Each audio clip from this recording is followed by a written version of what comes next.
IAF wing commander under surveillance for months before arrest in honey trap case।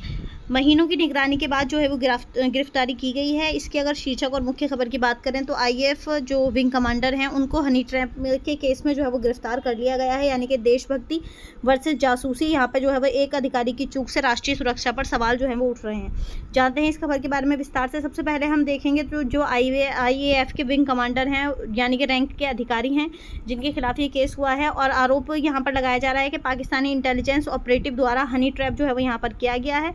इसके अलावा sensitive defence information leak जो है वो की गई है। कार्रवाई उन पर हो रही है। IAF ने जो है वो महीनों तक निगरानी की है। इसी के साथ दिल्ली पुलिस ने जो है वो गिरफ्तार कर लिया है। 30 जुलाई को चार्जशीट जो है वो दाखिल की गई है। इसके अलावा अगर हम मेन मुद्दे की बात करें तो आर्म्ड फोर्स में इंटरनल सिक्योरिटी और काउंटर इंटेलिजेंस पर जो है वो ये इसका मेन मुद्दा जो है वो ये बताया जा रहा है। अब सवाल ये है कि हनी ट्रैप जो है वो ये क्या है। अगर हम इसकी परिभाषा की बात करें, हनी ट्रैप का तरीका जो है वो क्या है। परिभाषा ये है कि दुश्मन एजेंसी द्वारा भावनात्मक यानी इमोशनली या फिर शारीरिक संबंध बनाकर जो है वो जानकारी निकालना। इसकी परिभाषा जो है वो हनी ट्रैप को कुछ वर्ड्स में जो है वो हम इस तरीके से समझ सकते हैं। अगर हम इसके टारगेट की बात करें, यहाँ पर तो डिफेंस, DRDO, इसरो और डिप्लोमेट्स या फिर ब्यूरोक्रेट्स जो हैं वो इसके मुख्य टारगेट यहाँ पर रहते हैं। अगर हम इनके माध्यम की बात करें यानी किसके जरिए जो है वो ये शुरू किया जाता है तो सोशल मीडिया के जरिए, फेक प्रोफाइल या फिर डेटिंग ऐप के जरिए जो है वो ये शुरू किया जाता है। इसके अलावा अगर हम इस केस में बात करें तो पाकिस्तानी जो ISI है ना, यहाँ पर जो है वो महिला एजेंट के जरिए संपर्क जो कमांडर हैं उनको किया गया है।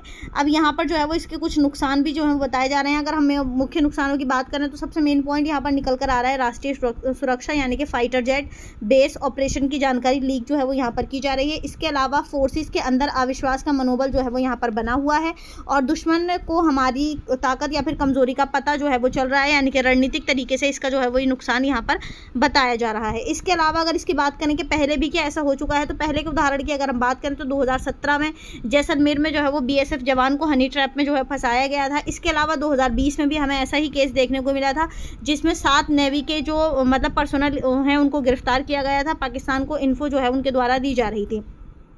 इसके पैटर्न की अगर हम यहाँ पर बात करते हैं तो बॉर्डर स्टेट्स, इसके अलावा सोशल मीडिया, ये जो है वो दोनों मुख्य हथियार इसमें इसके जो है वो बताए जा रहे हैं। इसके अलावा अगर हम इसको UPSC पर्सपेक्टिव से देखते हैं तो ये जो है वो GS3 में इंटरनल सिक्योरिटी से रिलेट करता है, जिसमें मेन पॉइंट यहाँ पर बताया जा रहा है। फर्स्ट पॉइंट निकल कर आ रहा है धमकी, यानी कि नॉन स्टेट जो एक्टर्स होते हैं, इसी के साथ साइबर और ह्यूमन इंटेलिजेंस का मिश्रण जो है वो यहाँ पर हमें देखने को मिला है। इसके अलावा यहाँ पर काउंटर इंटेलिजेंस भी जो है वो देखने को मिले हैं, यानी कि IAF जो और RAW यानी कि रॉ और IB की भूमिका यहाँ पर हमें देखने को मिली है काउंटर इंटेलिजेंस के तौर पर। इसके अलावा अगर हम इसके और कानूनों की बात करें तो यहाँ पर ऑफिशियल सीक्रेट एक्ट 1923 में जो है वो इसको लाया गया था। धारा इसमें 3 और 5 जो है वो दाखिल होती हैं।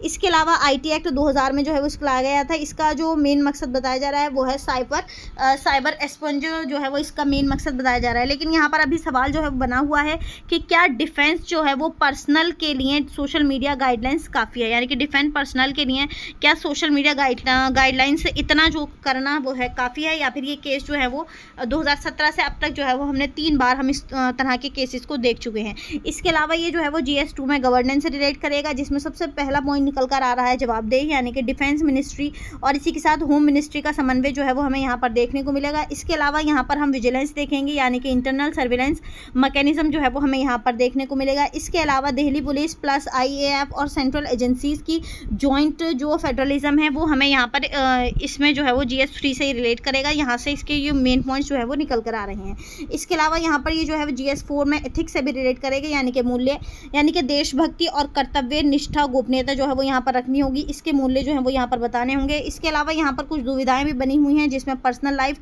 वर्सेस नेशनल ड्यूटी जो है वो ये दुविधा यहाँ पर बताई जा रही है। और इसके अलावा सीनियर ऑफिसर्स का कर्तव्य है कि जो उनके जूनियर्स हैं उनको इसके मतलब ट्रेनिंग दी जाए, यानी कि लीडरशिप उनके द्वारा जो है वो अच्छे से की जाए।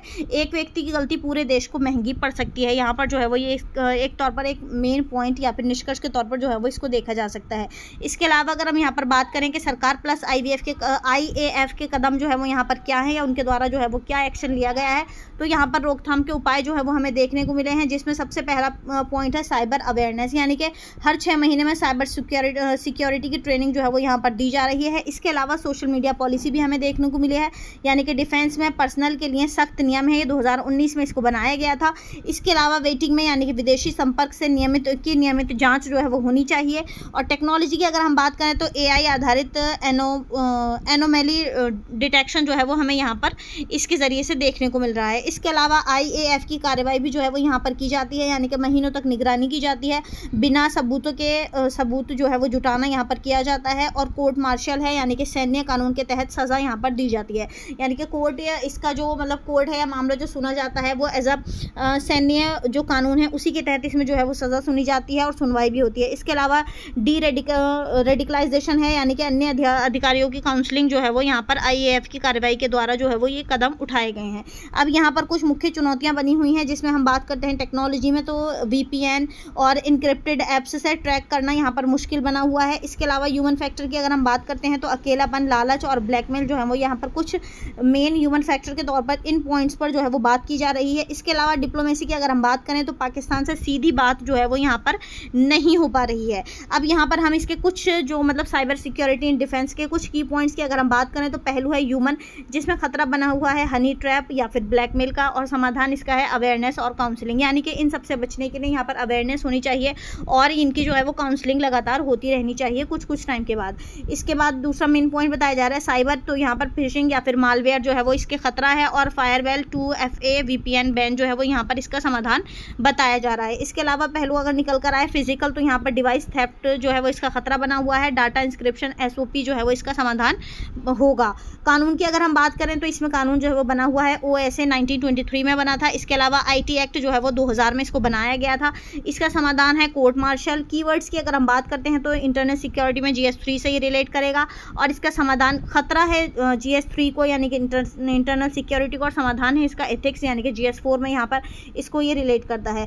डिफेंस की सबसे कमज़ोर कड़ी इंसान ही है, जबकि सबसे मजबूत कड़ी भी जो है वो इंसान ही बन सकती है, यानी कि डिफेंस की सबसे कमज़ोर जो एक संस्था है या फिर कड़ी है वो भी इंसान है, और अगर इसको चाहें तो सबसे मजबूत कड़ी भी जो है वो इंसान को ही बनाया जा सकता है। अब यहाँ पर अगर हम आगे की राह में बात करें, यानी कि किन किन पॉइंट्स पर जो है वो काम किया जा सकता है, तो अगर हम मतलब एकदम तत्कालिक कदम की बात करें तो यहाँ पर ऑडिट जो है वो एक मेन पॉइंट बताया जा रहा है, यानी कि सभी सेंसिटिव पोस्ट पर बैकग्राउंड चेक जो है वो हो जाना चाहिए। इसके अलावा डिजिटल हाइजीन होना चाहिए, यानी कि ऑफिशियल प्लस पर्सनल फ़ोन जो है वो अलग अलग होना चाहिए। रिवॉर्ड सिस्टम की अगर हम बात करें तो संदिग्ध जो भी गतिविधियाँ हैं उनको बताने वाले को प्रोत्साहन जो है वो यहाँ पर किया जाना चाहिए, यानी कि रिवॉर्ड सिस्टम यहाँ पर लाना चाहिए, जिससे मतलब अप्रिशिएट लोगों को किया जाना चाहिए। इसके अलावा यहाँ पर कुछ दीर्घकालिक समाधान भी हम देखेंगे, जिसमें पहला पॉइंट है नेशनल साइबर सिक्योरिटी। अगर हम नेशनल साइबर सिक्योरिटी स्ट्रेटजी की बात करते हैं यहाँ पर, तो डिफेंस सेक्टर पर फोकस जो है वो यहाँ पर किया जाना चाहिए। इसके अलावा साइकोलॉजिकल सपोर्ट भी होनी चाहिए, यानी कि फोर्सेस में मेंटल हेल्थ काउंसलिंग जो है वो लगातार चलती रहनी चाहिए।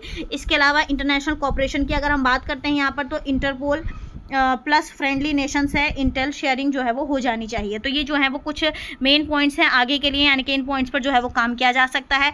बात करते हैं निष्कर्ष की, तो सीमा पर बंदूक से ज़्यादा खतरनाक अब जो है वो स्मार्टफोन है, यानी कि अभी जो टेक्नोलॉजी का टाइम है इसमें सीमा पर जो है वो, यानी कि बॉर्डर पर बंदूक तो खतरनाक है ही, लेकिन बंदूक से ज़्यादा खतरनाक जो है वो अब स्मार्टफोन को, या फिर टेक्नोलॉजी हम कह सकते हैं, टेक्नोलॉजी जो है वो बंदूक से ज़्यादा खतरनाक यहाँ पर बताई जा रही है। और सुरक्षा सिर्फ हथियार से ही नहीं बल्कि जागरूकता से भी की जा सकती है। जागरूकता से भी जो है वो यहाँ पर अब के टाइम पर सुरक्षा जो के लिए जो है वो जागरूक रहना भी बहुत ज़्यादा ज़रूरी है। आज के लिए इतना ही, मिलते हैं नेक्स्ट वीडियो में, तब तक के लिए बाय, थैंक यू।